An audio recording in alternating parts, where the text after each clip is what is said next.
오늘 새해 아침 찬양대를 통한 축복을 받으면서 여러분과 예배를 드리니 참 좋습니다. 우리 수고하신 찬양대에게 다 같이 커다란 박수를 보내드릴까요?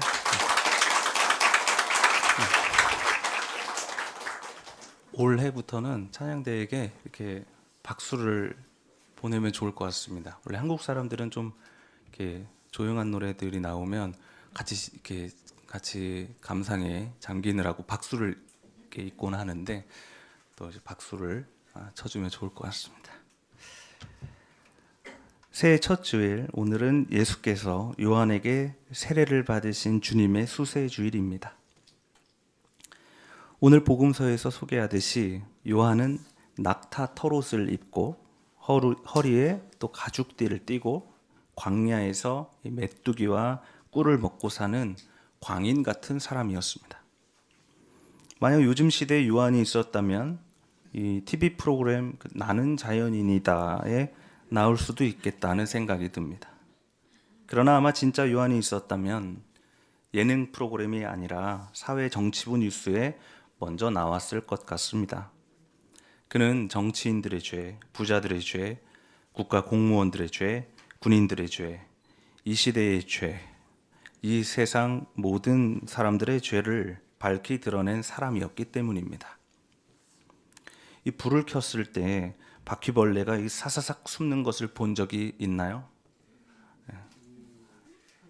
저는 있습니다. 그날 어떻게 잠을 잤는지 몰라요. 그것처럼 우리는 갑작스럽게 빛이 들어올 때 내 잘못한 것을 숨기기 바쁩니다. 그러나 요한이 비추는 빛은 너무나도 강력해서 도저히 숨을 수가 없었습니다. 차라리 그럴 때는 얼른 잘못을 시인하는 것이 더 낫습니다. 그래서 많은 사람들이 요한 앞으로 나와서 자신의 죄를 고백했습니다. 그리고 요한에게 물로 세례를 받았습니다. 어머니의 뱃속에서 태어나듯이 요한은 그 사람의 머리를 요단강 물속으로 풍덩 넣었다가 다시 뺍니다. 물에서 나올 때 사람들은 뭐라고 말할까요? 푸하라고 말합니다. 다시 태어난다는 거죠. 그래서 제 이름이 푸하입니다. 세례는 다시 태어나는 것을 의미합니다. 덕분에 당시 사람들은 세례를 통해 새로운 삶을 얻을 수 있었습니다. 이것이 바로 회개의 세례입니다. 그런데 어째서인지 그 새롭게 받은 그 삶은 조금씩 힘을 다시 잃어갑니다. 새로운 마음으로 시작한 그 새 출발은 이제 점점 예전의 삶으로 돌아갑니다. 초심을 잃은 것일 수도 있겠지만 주변의 상황이나 환경이 도와주지 않아 그렇게 되는 경우도 많습니다. 어떤 이가 교회 운동에 희망을 두고 교회에서 열심히 일을 하기 시작했습니다. 그런데 생각보다 뜻대로 되지 않는 경우도 있고 때로는 실망스러운 상황이 있을 수도 있습니다. 또는 내가 지금 무슨 부귀영화를 누리려고 이것을 하고 있나 이런 회의가 들기도 합니다.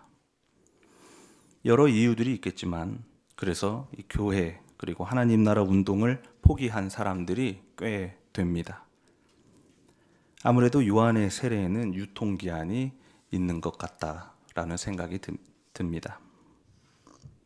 어둠에 빠져있던 사람들이 요한에게 세례를 받으러 나왔을 때 그들은 요한의 세례가 해답이라고 생각했을 것입니다. 그런데 요한은 오늘 그런 그들에게 이렇게 선포합니다. 여러분, 아닙니다. 하나가 더 있습니다. 나보다 능력 있는 분이 내 뒤에 오실 것입니다. 그가 얼마나 능력이 있냐면 나는 그분의 신발끈을 풀어드릴 자격조차 없습니다. 나는 여러분에게 물로 세례를 주었지만 그는 여러분에게 성령으로 세례를 주실 것입니다.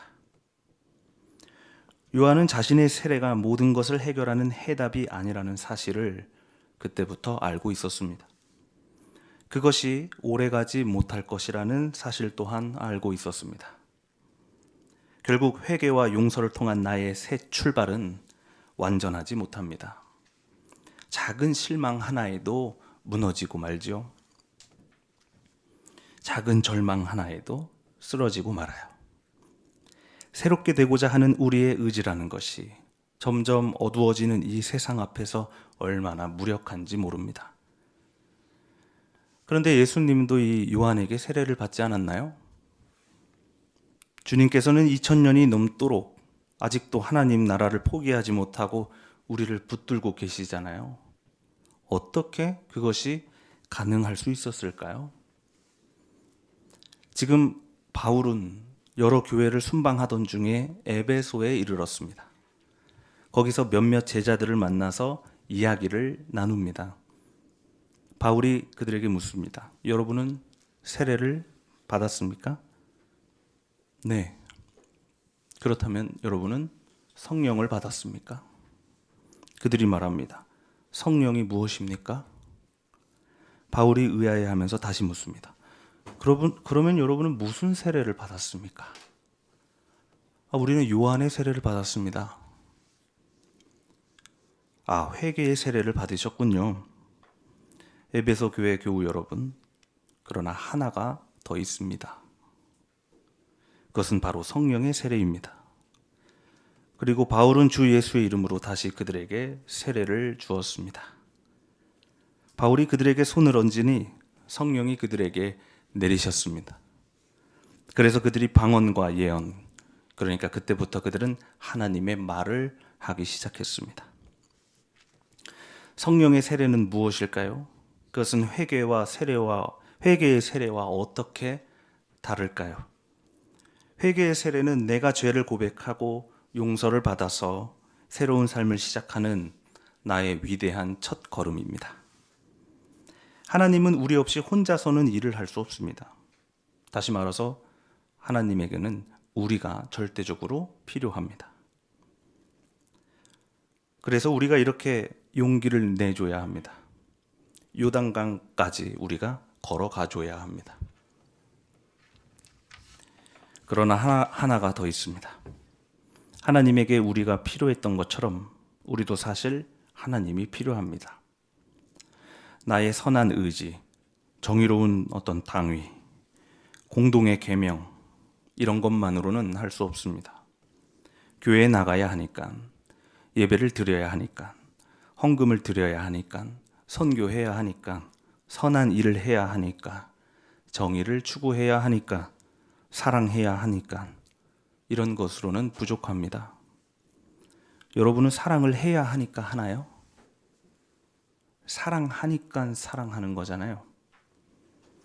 하나님이 내 안에 그 샘솟는 사랑을 부어주셔야 합니다. 결국에 나 혼자가 아니라 성령께서 나와 동행하고 있다는 사실을 발견해야 합니다. 그래야 우리가 비로소 하나님의 일을 할 수 있게 되는 것입니다. 그제야 입으로는 하나님의 말을 할 수 있고 몸으로는 하나님이 마땅히 해야 했던 그 일을 우리가 감당할 수 있습니다. 우리는 여기 있는 교우님들과 함께 일하기도 하지만 결국에는 여러분 한 사람 한 사람이 하나님과 함께 일할 수 있어야 합니다. 우리는 하나님의 창조 사역에 동참하는 공동 창조자니까요. 지난주에 이찬민 교우가 우리에게 이렇게 설교했잖아요. 오늘 창세기 본문을 보세요. 처음에는 어둠과 혼돈밖에 없었습니다. 그런데 하나님께서 빛이 생겨라 하시니 빛이 생겼습니다. 하나님이 어둠과 빛을 만드신 것이 아닙니다. 하나님이 어두운 곳에 빛을 비추신 것입니다. 세례는 단순히 육체의 더러움을 씻어내는 것이 아니라 하나님께 응답하는 것이라고 했습니다. 하나님께서 우리를 새롭게 하시는 회개의 세례가 있습니다. 그러나 하나가 더 있습니다. 그것은 어두운 곳에 빛을 비추는 창조주 하나님께서 우리 안에 그 빛을 비춰주시는 성령의 세례입니다. 이 빛은 우리의 죄를 드러내고 부끄럽게 해서 넘어지게 하는 것이 아닙니다.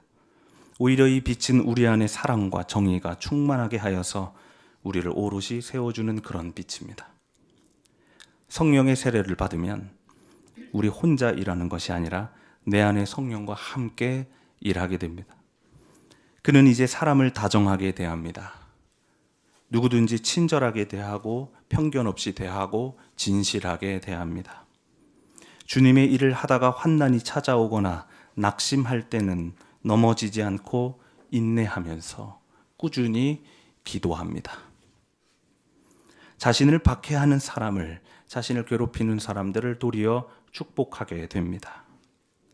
이제 그 사람은 어디를 가든지 누구를 만나든지 어떤 상황이 찾아오든지 주님과 함께 어두운 곳에 빛을 비추는 그런 창조사역에 동참하게 됩니다. 사람들은 저에게 가끔씩 이런 질문을 합니다. 어떻게 고난 가운데에서도 계속 그 선교와 목회를 할 수 있냐고요. 선교를 하다 보면 세상에 박해가 있고 또 목회를 하다 보면 고난이 있잖아요. 여러분 37년 동안 이 새민족교회 목회하면서 얼마나 많은 고난이 있었습니까? 외로운 밤이 되면 회의와 냉소가 들어서기도 합니다. 그러나 그럼에도 제가 계속해서 이 일을 할 수 있는 이유는 오로지 성령께서 내 안에 충만하기 때문입니다. 사랑해야 하니까 하는 것이 아니라 사랑하니까 사랑하는 것입니다.